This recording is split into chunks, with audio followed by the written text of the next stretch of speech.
Donald Trump becomes the 47th elected president of the United States of America after 2 assassination attempts, a lot of criminal charges against him.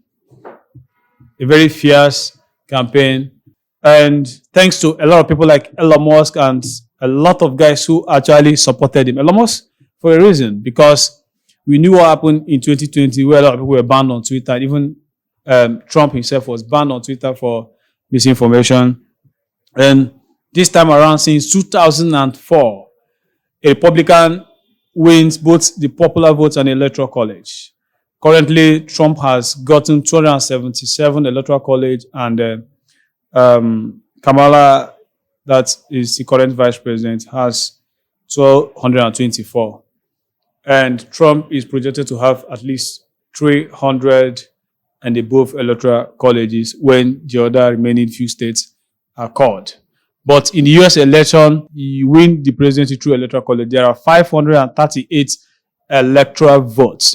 Let me talk more about the electoral vote in the United States. US has 50 states plus the Washington, that's the District of Columbia. And each of those states should have at least 3 electoral votes. Now, these are electoral votes assigned to a state. You have 2 senators per state, plus the number of House of people in Congress. That is, people in congressional district you have. So, at least a state should have at least 1 congressional district. And that's how they know that states vary. Like a lot of electoral colleges vary per state based on the population. Something like California has a lot. Florida also has a lot, up to 40 and above. I think California has like 50. Depending on the population in a state, that's why you have electoral votes. So we are assuming for a state that has like 6 congressional districts plus 2 senators, that is 8 electoral votes. Some will have more than that. And that is it. That's the basics of the electoral vote. Out of that 538 electoral votes, you need at least 270 to become the president. So you can actually win the popular votes and not become the president. But in this case, Trump currently has 71.2 million votes. That is the popular votes. And Kamala has 66.3 million votes. So Trump is largely leading with almost 5 million votes. That is a huge number of votes. Last election, Biden won with just 3 million popular votes. But Trump is leading in almost all the remaining, what they call swing states or battleground states. Swing states actually means states that are not actually fully aligned red or blue. The blue, they call them the Democratic states, and the red, the Republican. There are some states that are known full Republican, like you talk about California, that's a full blue state. You understand? Texas, red state. There are states that are known to be this. There are districts also that are known to be red and blue. So, and those states that actually, this time they can be blue, this time they can be red, that's what they call swing states. There are a lot of them in the US. And Trump has done a very, very, very, very, very remarkable feat. But thanks to people around him, there are a lot of guys and a lot of people like Elon Musk. And when he delivered his speech today, he actually called out those guys, the guy in charge of UFC, Tucker Carlson, people like Joe Rogan, people who endorsed him. And it was a very remarkable day. And we're thinking that it will be tight. A lot of people were wrong. But the markets also were right. The polymaths and all those ones actually stake that Trump will win, and Trump won. So that is it. It's a good day for America, and he will be sworn in on 20th of January. There are a lot of this is a complicated process, and I think from now till next month, the electors will gather in their states to actually cast their votes for their pledged the electors.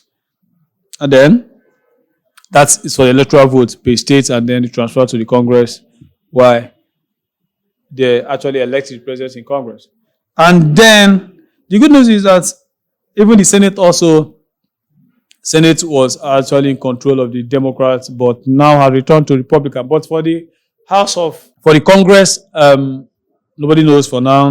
The votes are still coming in. For the Senate, they are like Democrats have gotten 42 already, and and for Republican who have 52. I only need 51 votes to take charge of the Senate.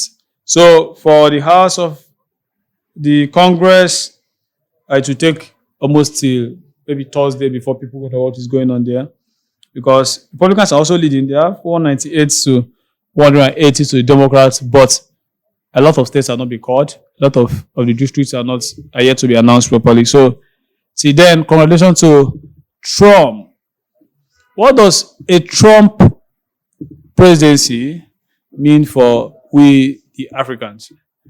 Trump actually campaigned on strong border. So, we expect that the border will be, if you plan on traveling to America through the legal means, though it becomes very, very hard, then you have no cause to worry. Because, yes, even today, during his acceptance speech, he also made it clear that they will allow people come in, but they allow them to come in legally. And I heard when Elon Musk talked about allowing people who are actually going to contribute to the economy come in. So the immigration is still open, but it's going to be for a very high-skilled individual now, because it's going to be based on merits now. Another important thing happened also. BTC went up from $68,000 to about $75,000 as we are shooting now. Also, the star boy in this whole campaign, which is Elon Musk, Tesla share went up by 20%. And a lot of EVs are going down, like a lot of electric vehicle manufacturers, their shares actually slumped, but Tesla went up 20%. That's a good thing for Elon Musk. Elon actually sticked out his head for Trump, and the markets, they are paying him back for it.